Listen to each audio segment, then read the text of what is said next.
Welcome back to the Kudlow Report. I'm Larry Kudlow. Texas Governor Rick Perry has been slipping in the polls, but he looks to come back with more detailed policy proposals, including tonight's exclusive preview of his energy plan. Governor Perry joins us live tonight from Pittsburgh. Governor, it is a great pleasure to see you again. Welcome back to the Kudlow Report. Thank you, Larry. Honored to be with you, sir. Thank you. Let me just ask you, I want to hear all about the energy plan, but, you know, news today on Iran with this crazy plot to assassinate the Saudi Arabian ambassador on our soil, Governor. President Obama says all options regarding Iran are on the table. If you were president, Governor Perry, what would you want to do? What would you want to say right now to pin Iran's ears back? Yeah, well, we do need to put every option on the table. I agree with the president from that standpoint, but unfortunately we should have been doing things to the Iranian government long before now. Back in '09, we missed a great opportunity when we were naively talking to the Syrians and the Iranians when the revolution, the Green Revolution, was going on, and we should have been supporting those citizens trying to overthrow that oppressive regime. But you know, there's a second issue here that I've been sounding the alarm on for a long time to Washington, and that is the border security with Mexico. When you think about the Iranians using Mexico as that base of operation, we know Hezbollah and Hamas are all also operating out of there and securing this border. The next president of the United States, well, let me put it this way. When I'm the president of the United States, I'll secure that border because we know how to do it. I've been dealing with it for 10 years, and it's time for a president to stand up and recognize the problem that we've got with that porous border. And this Iranian issue is just another symptom of a border that is so porous, and America must secure that border. Actually, you know, it's true. The part of this nutty, loony, crazy Iranian story is some kind of participation of Mexican drug runners or Mexican cartel people. Right. So that came out, too. Thank you for that. All right, Governor, you're going to unveil your energy plan. Could you give us a little bit of a scoop? Well, you know, Larry, as I've traveled across America, people have come up to me and said, you know, Governor, you know, what are you going to do to get this country back working again? And time after time, you know, I think about the most powerful way. We're sitting on a treasure trove of energy in this country. There's 300 years worth of reserves underneath the land of America, and that's how we're going to get America working again. It's the fastest way. As the President of the United States, I don't have to ask Congress, in my first 100 days, to open up all the federal lands and the waters, to pull back those regulations that are stifling and killing jobs today, and to rebuild the EPA. That, in a nutshell, in the first 100 days, we'll get over 1.2 million people headed back to work in this country and secure us from an energy standpoint from countries that don't have our best interest in mind. What about, let me just lay this, you want to open up all the lands, onshore, offshore, the Atlantic, the Gulf, Alaska, the Arctic, is all that in your package? Absolutely, and you'll see it tomorrow as we lay it out. But, you know, take Virginia, for instance. Virginia, both their governor and their congressional delegates, including their two Democrat senators, they want to be able to explore and to exploit those resources offshore in Virginia, and the Department of Interior is telling them no. I mean, there's a great example of how federal oversight and just the federal regulations are strangling not only job creation. You look across this country. I'm in Pittsburgh, and Pennsylvania has the Marcellus Shale. 250,000 jobs can be created with the development of the Marcellus and then the Utica formation underneath that. There are people dying. There are people sitting around in their living room tonight watching this program, hoping that there's somebody in this country who's running for president that understands what it means to get the dignity of a job. And the energy industry is the fastest way and the quickest way, and the one that I don't have to wait on Congress.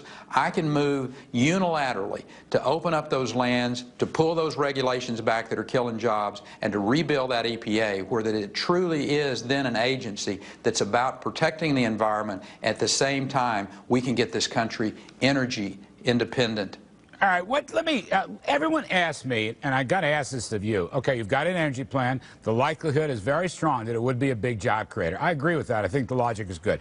What about tax reform more broadly based, Governor Perry? You know, Herman Cain's got his 999. Other people have, get a personal rate of 25% or a corporate rate of 25%.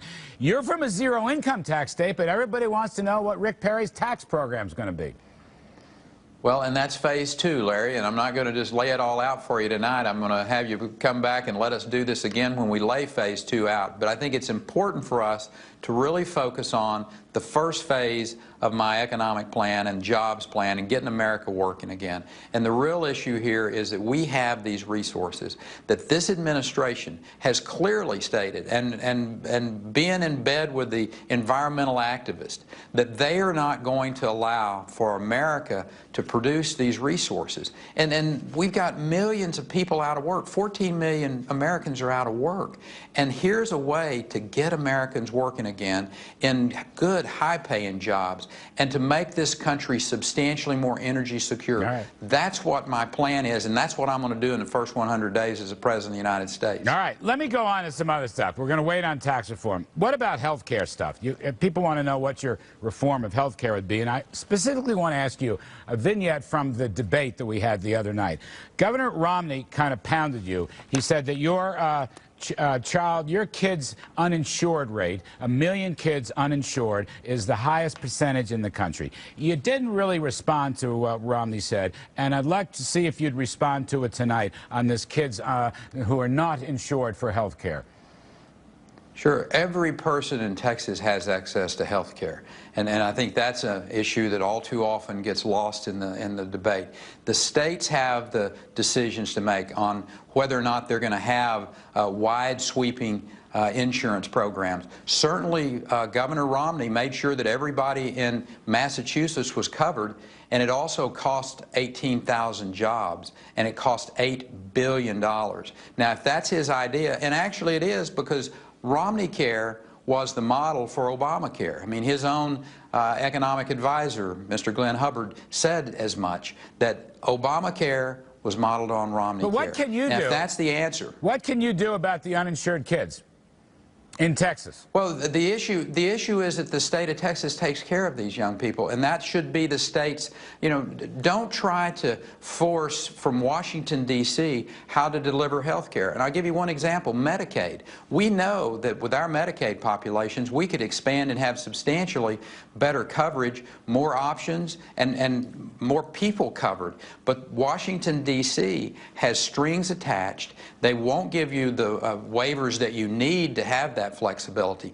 And as the President of the United States, having been a governor that's had to deal with this, I can promise you one thing. We will have flexibility and let the states come up with the best way that they see fit. If a state wants to have a huge, expensive, all-encompassing Cadillac plan, that ought to be their call. But if a state like Texas decides we want to have a program that is less costly, has less coverage out there, but everyone in our state has access to health care, that ought to be our call, not somebody in Washington, D.C. making it. Let me ask you another one.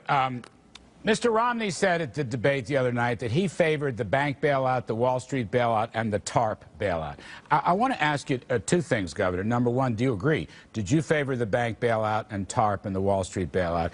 And especially the second point, if Europe goes down, and if they ask for the United States to help, either with direct assistance or indirectly through the IMF lending program, would you favor United States help for a European crisis?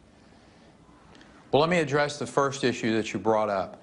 And I wrote a letter along with the Democrat governor chairman at that particular point in time, asking Washington to act. What I meant by acting was to cut the regulatory burden and cut the tax burden so that businessmen and women would know that there was going to be an environment in this country where you could risk your capital and have a chance to have a return on the investment, not on bailing out Wall Street. Let me tell you, if you're too big to fail, you're too big. And that goes for Europe. I mean, I don't think any of those countries, and certainly any company in America, is too big to fail.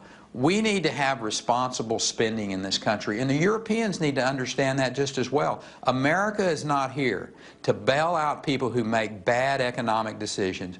It doesn't make any difference whether you're on Wall Street, whether you're a General Motors, or for that matter, whether you're the country of Greece. You make bad decisions, you're going to have to live with them. All right, Governor Rick Perry, we're going to leave it there. I have lots more to talk about, but we'll wait for another round. Good luck on your energy program unveiling. We appreciate you coming on the show very much.